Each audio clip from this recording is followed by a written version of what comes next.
Britishers ने किस तरह से इंडियन इकोनॉमी को सिस्टमैटिकली एक्सप्लॉइट किया, क्या हमारे एग्रीकल्चर सेक्टर, इंडस्ट्रियल सेक्टर और फॉरेन ट्रेड की सिचुएशन थी at the time of independence. तो आइए जानते हैं। Hello and welcome back to Vanijya educator, मैं मुस्कान चौरसिया और आज हम अपना नेक्स्ट टॉपिक कवर करेंगे Indian economy at the eve of independence में एग्रीकल्चर सेक्टर की हमारी क्या सिचुएशन रही थी at the time of independence, industrial sector की और फॉरेन ट्रेड हमारे कैसे रहे थे। तो बिना टाइम वेस्ट करे हम चलते सीधा अपने टॉपिक पर। सबसे पहले हम देखते हैं कि एग्रीकल्चर सेक्टर की क्या सिचुएशन रही थी। सबसे फर्स्ट पॉइंट है हमारा लो प्रोडक्शन एंड प्रोडक्टिविटी। प्रोडक्शन होता है टोटल आउटपुट एंड प्रोडक्टिविटी होती है एक पर्टिकुलर हेक्टर लैंड पे कितनी हमारी आउटपुट निकल कर आ रही है। Eight the time of independence हमारे पास रिसोर्सेज बहुत कम थे, रिसोर्सेज जो यूज करने का तरीका वो भी हमें ठीक से नहीं आता था।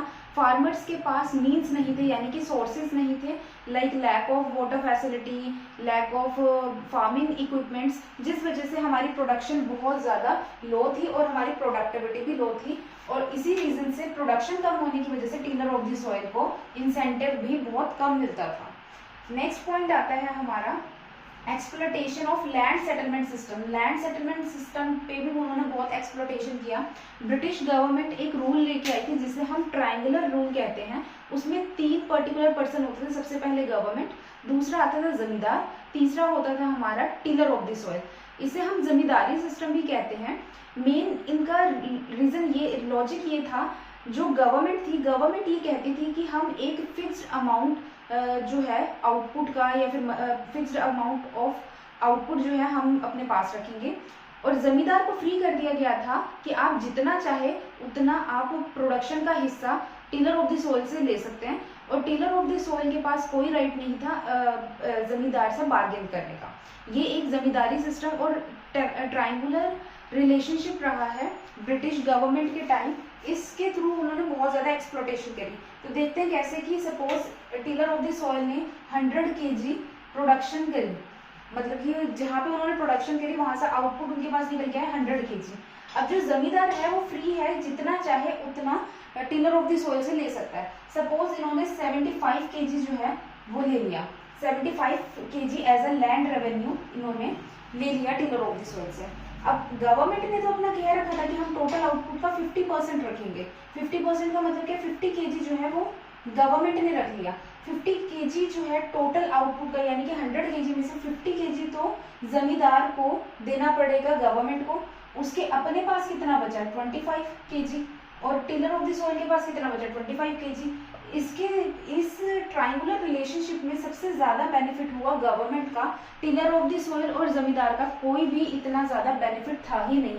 टिलर ऑफ द सॉइल के पास तो बिल्कुल बेनिफिट नहीं था, जमींदार के पास फिर भी थोड़ा बेनिफिट होता था। वो चाहता तो अपने लिए 30% रख सकता था, 80% जो है वो टोटल प्रोडक्शन का ले लेता, तो 20% टिलर ऑफ द सॉइल के पास जो आउटपुट है वो रह जाती। तो इस तरीके से उन्होंने बहुत ज़्यादा एक्सप्लॉइट किया हमारे एग्रीकल्चर सेक्टर को। नेक्स्ट पॉइंट आता है फोर्स्ड कमर्शियलाइजेशन ऑफ एग्रीकल्चर। पहली जो हमारी इंडियन इकोनॉमी थी, इंडियन इकोनॉमी में जितना भी एग्रीकल्चर सेक्टर चलता था वो सब्सिस्टेंस फार्मिंग पे चलता था। सब्सिस्टेंस फार्मिंग होती है जो सेल्फ कंजम्पशन के लिए होती है, मतलब हर कोई पर्टिकुलर पर्सन अपनी सेल्फ कंजम्पशन के लिए उतना एग्रीकल्चर सेक्टर में अपना कंट्रीब्यूशन देता था।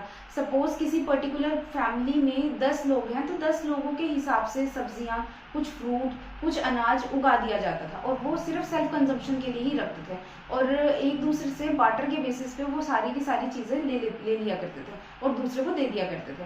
तो गवर्नमेंट जो ब्रिटिश गवर्नमेंट थी उन्होंने कहा कि आप इसको कमर्शियलाइज करो। कमर्शियलाइजेशन का मतलब होता है आप सेल्फ कंजम्पशन वाले जो क्रॉप्स हैं उसको हटाकर जो चीज़ मार्केट में बिक सकती है उस तरीके की क्रॉप उगाओ, जिसे हम कैश क्रॉप कहते हैं। लाइक इंडिगो की प्रोडक्शन करने का बेनिफिट ब्रिटिश गवर्नमेंट को ये था, क्योंकि जितनी भी टेक्सटाइल इंडस्ट्रीज थी वो सारी की सारी वो ब्रिटिशर्स अपनी कंट्री में ले गए थे, तो उनको इंडिगो की जरूरत पड़ती थी। इंडिगो डाई के काम आती है जिससे हमारा नील बनता है। तो उन्होंने कहा कि आप इंडिगो ज़्यादा से ज़्यादा जो है उसकी प्रोडक्शन करो और उसको आप मार्केट में बेचो, इससे आपको रेवेन्यू भी जनरेट होगा। वो फोर्स कर रहे थे कि आप कमर्शियलाइजेशन की तरफ जाओ और सब्सिस्टेंस फार्मिंग को खत्म कर दो। नेक्स्ट पॉइंट आता है lack of investment in agriculture sector. Investment की बहुत भारी कमी थी। बहुत भारी कमी क्यों थी? इन्वेस्टमेंट बिल्कुल भी नहीं थी एग्रीकल्चर सेक्टर में। किसी भी चीज़ को अगर बढ़ाना है तो हमारे को इन्वेस्टमेंट करनी पड़ेगी। फार्मर्स जो थे या टिलर ऑफ द सॉइल थे, उनके पास तो कुछ भी बच नहीं रहा था, और जो गवर्नमेंट थी वो सॉइल की फर्टिलिटी को बढ़ाने के लिए कुछ भी नहीं कर रही थी। ना तो ड्रेनेज थी, ना ही फ्लड कंट्रोल सिस्टम था, ना ही डीसैलिनेशन था। उनके पास डीसैलिनेशन सिस्टम का मतलब क्या होता है? जो खारा पानी होता है ना, उसमें से आप सोल्ट को हटा दो और जो नॉर्मल वाटर जो है निकल के आता है, उसे बोलते हैं हम डीसैलिनेशन सिस्टम। कोई किसी भी तरीके का कोई सिस्टम नहीं था। साथ ही साथ ना ही कोई हमारे को ज़्यादा अच्छे इक्विपमेंट्स प्रोवाइड किए जा रहे थे फार्मर्स को कि वो अच्छे से प्रोडक्शन कर सकें। इस रीज़न से जो हमारा एग्रीकल्चर सेक्टर था वो बहुत ही बैकवर्ड जा रहा था। नेक्स्ट है gulf between owner and tiller of the soil. Owner और tiller of the soil, owner मतलब जमींदार, और टीलर ऑफ द सॉइल के बीच में गल्फ यानी कि डिफरेंस आ गया था। रीजन बिहाइंड, जो ओनर ऑफ द सॉइल जमींदार थे वो चाहते थे कि हमारे को मैक्सिमम से मैक्सिमम रेवेन्यू जनरेट हो, और जो टीलर ऑफ द सॉइल थे वो चाहते थे कि हमारे को ज़्यादा से ज़्यादा जो है अच्छी क्वालिटी की लैंड मिल सके कि हम अच्छे से अच्छे प्रोडक्शन कर सकें, और उनके खुद के पास इतना पैसा नहीं था कि वो एग्रीकल्चर सेक्टर में इन्वेस्ट कर सके। और टीलर ऑफ द सॉइल ये भी चाहता था कि ओनर खुद इन्वेस्ट करे ताकि हमारे को अच्छी फैसिलिटी मिल सके। नेक्स्ट आता है हमारा small and fragmented holding. Small तो होता है जैसे छोटे छोटे जो ज़मीन थी जिन लोगों के पास, और फ्रेगमेंटेड होता है किसी की एक ज़मीन यहाँ पे, एक ज़मीन मतलब 2 प्लॉट छोड़ के आगे है या 3 प्लॉट छोड़ के और आगे है, मतलब फ्रेगमेंटेड फार्मिंग। थोड़ा सा दूर दूर थे जिन लोगों के प्लॉट कह लो, या फिर जिस जगह पे वो अपनी प्रोडक्शन किया करते थे, वहाँ पे फ्रेगमेंटेड होल्डिंग से जो लॉस था वो ये था कि उनकी कॉस्ट ऑफ प्रोडक्शन बढ़ जाती। अगर वही 3 ज़मीन मिलकर एक जगह होती तो उनकी प्रोडक्शन भी बढ़ जाती, साथ ही साथ उनकी कॉस्ट भी कम आती। लेकिन अलग अलग जगह उनकी ज़मीन होने से डिफरेंस आ गया था, और उस वजह से उनकी कॉस्ट भी बढ़ रही थी और प्रोडक्शन भी कम हो रही थी। नेक्स्ट आता है सब्सिस्टेंस आउटलुक। सब्सिस्टेंस आउटलुक में क्या था? इन्होंने जो फार्मर्स या टीलर ऑफ द सॉइल थे जिनके पास प्रोडक्शन जितनी भी होके आती थी, उसमें से कुछ ही हिस्सा रह जाता था जो हम मार्केट में बेच सके। उनके पास इतना होता ही नहीं था कि वो मार्केट में उसे बेच सके। जितनी भी प्रोडक्शन का पार्ट वो अपने पास रखते थे वो सेल्फ कंजम्पशन में ही यूज़ हो जाता था, तो उनके पास सेलिंग के लिए कुछ भी मटीरियल नहीं था। यह नोट्स है, आप चाहो तो इसका स्क्रीनशॉट ले सकते हैं। नेक्स्ट टॉपिक है state of industrial sector eight the eve of independence. सबसे पहला पॉइंट है decay of handicraft industry. India ने वर्ल्ड वाइड रेपुटेशन अर्न करी थी एक्सपोर्ट में हैंडीक्राफ्ट प्रोडक्ट्स की। ब्रिटिशर्स के आने से पहले इंडिया एक बहुत बड़ा एक्सपोर्टर था हैंडीक्राफ्ट प्रोडक्ट्स का, लेकिन ब्रिटिशर्स ने यहाँ पे आके देखा कि इंडिया में बहुत ज़्यादा रॉ मटेरियल है और बहुत अच्छी क्वालिटी का है। उन्होंने इंडिया को as a raw material use किया, और जितना भी रॉ मटेरियल होता था वो सारा का सारा वो लेके चले जाते थे ब्रिटेन में अपनी इंडस्ट्रीज लगाई, और वहाँ से वो लोग फिनिश प्रोडक्ट इंडिया में भेजते थे। इन्होंने इस तरीके से एक्सप्लॉइट किया। सबसे पहले ये लेके आए discriminatory tariff system. Discriminatory tariff system क्या होता है? जिसमें इन्होंने सबसे पहला दिया, यहाँ से जो भी बाहर सामान भेजेंगे, रॉ मटेरियल इंडियंस जब बाहर भेजेंगे तो वो टैरिफ फ्री होगा, जिसपे कोई भी टैरिफ नहीं लगेगा। और जो बाहर से फिनिश्ड प्रोडक्ट आएगा, ब्रिटेन जो फिनिश्ड प्रोडक्ट इंडिया में भेजेगा उसके ऊपर भी टैरिफ नहीं होगा। लेकिन अगर कोई भी इंडियन अपने हैंडीक्राफ्ट प्रोडक्ट्स को बाहर किसी भी कंट्री में एक्सपोर्ट करता है तो उसके ऊपर हैवी ड्यूटी चार्ज की जाएगी, जिससे हमारी कंट्री के जो छोटे या बड़े हैंडीक्राफ्ट प्रोडक्ट बनाने वाले पर्सनस हैं या फिर जो कंपनियां हैं, उस टाइम कंपनी नहीं होती थी, स्मॉल स्केल इंडस्ट्रीज होती थी, वो इंडस्ट्रीज जो है वो डिस्करेज हो जाए और वो वहाँ पे इंटरनेशनल लेवल पे अपने सामान को ना बेच सके, अपनी कॉम्पिटिटिवनेस को लूज कर दे। जैसे इन्होंने बताया है tariff free export of raw material from India, यहाँ से टैरिफ फ्री हम बाहर भेज सकते थे ब्रिटेन में। Tariff free import of British finished product from Britain to India, Britain से ब्रिटिश फिनिश्ड प्रोडक्ट इंडिया में इजीली आ सकता था और उस पर भी कोई टैरिफ ना लगता।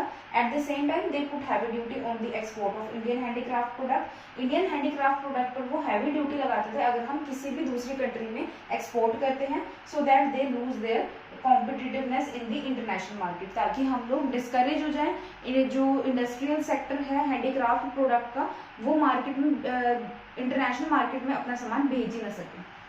नेक्स्ट पॉइंट है bleak growth of modern industry. Modern industry की जो ग्रोथ बहुत ही ब्लीक, ब्लीक का मतलब क्या होता है, बिल्कुल लिटिल, जिसमें चेंजेस बहुत कम आ रहे हैं, बहुत ना के बराबर। तो सबसे पहले कुछ 5 ऑब्जर्वेशन की गई थी 19th सेंचुरी के टाइम। सबसे पहले हमारी कंट्री में कॉटन मिल और जूट मिल, दो चीज़ों के लिए हमारी कंट्री बहुत फेमस रही है। एक तो जूट के प्रोडक्ट्स के लिए, एक कॉटन के लिए, सिल्क के लिए। तो जिसमें से कि कॉटन मिल्स जो थी वो ज़्यादातर वेस्टर्न इंडिया में थी, जैसे कि महाराष्ट्र और गुजरात, जो कंट्रोल किया करता था इंडियंस के कंट्रोल में चलती थी। नेक्स्ट था जूट। जूट जो है ज़्यादातर वेस्ट बंगाल में मतलब वेस्ट बंगाल में ज़्यादा जूट की मिल्स थी, और वेस्ट बंगाल में ही ज़्यादातर हमारे ब्रिटिशर्स रहते थे, वहीं से ही उन्होंने पूरी इकोनॉमी में शासन किया था। तो जो जूट इंडस्ट्रीज थी वो ब्रिटिशर्स ने अपने कंट्रोल में कर ली थी। नेक्स्ट है टिस्को। टिस्को है टाटा आयरन स्टील कॉरपोरेशन, यानी कि टाटा स्टील कंपनी इनकॉर्पोरेट हुई थी 1907 में। After world war 2 cement industry आ गई थी हमारी, पेपर इंडस्ट्री, शुगर मिल जो थी हमारी कंट्री में आ गई थी। नेक्स्ट है hardly any capital good industry in India. India में बहुत ही कम कैपिटल गुड इंडस्ट्रीज थी। कैपिटल गुड इंडस्ट्रीज कौन सी होती है, जहाँ पे हमारे हैवी इक्विपमेंट्स बनाए जाते हैं, मशीनरीज बनाई जाती है जो आगे फर्दर प्रोडक्शन के काम आती है।